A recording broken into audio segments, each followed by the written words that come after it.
ভারতীয় চলচ্চিত্রে অভিনয়ের ৫১ বছর পূর্ণ করেছেন দক্ষিণী সিনেমার সুপারস্টার রজনীকান্ত। তার নতুন সিনেমা ধারমানের সেটে পরিচালক অশ্বথ মারিমুথু এবং ছবির অভিনয়শিল্পী ও কলাকুশলীদের উপস্থিতিতে কেক কেটে রজনীকান্তের বর্ণাঢ্য চলচ্চিত্র যাত্রা উদযাপন করা হয়। ১৯৭৫ সালের ১৫ আগস্ট কমল হাসান অভিনীত অপূর্ব রাঙ্গাঙ্গাল সিনেমার মাধ্যমে অভিনয়ে অভিষেক ঘটে রজনীকান্তের। শুরুতে পার্শ্বচরিত্র ও খলনায়কের ভূমিকায় অভিনয় করলেও ধীরে ধীরে নিজেকে প্রধান অভিনেতা হিসেবে প্রতিষ্ঠিত করেন তিনি।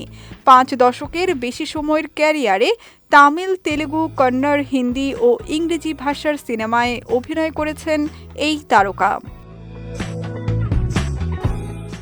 ভক্তদের কাছে থালাইভা নামে পরিচিত রজনীকান্ত তার অভিনয়শৈলী, সংলাপ বলার ধরন ও নিজস্ব স্টাইলের মাধ্যমে আলাদা জনপ্রিয়তা অর্জন করেছেন।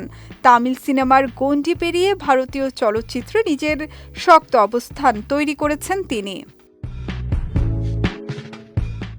বর্তমানে ধর্মন সিনেমার শুটিং করছেন রজনীকান্ত।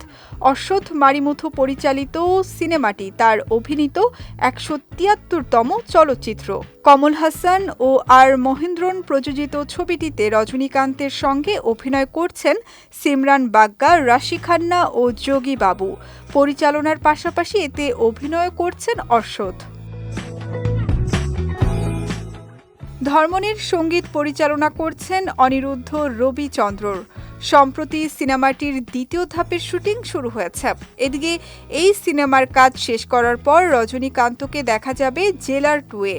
নেলসন দিলীপ কুমার পরিচালিত সিনেমাটিতে মিঠুন চক্রবর্তী, বিদ্যা বালান, এস জে সুরজা ও সুরজ ভেঞ্জা রামুডুর অভিনয়ের কথা রয়েছে।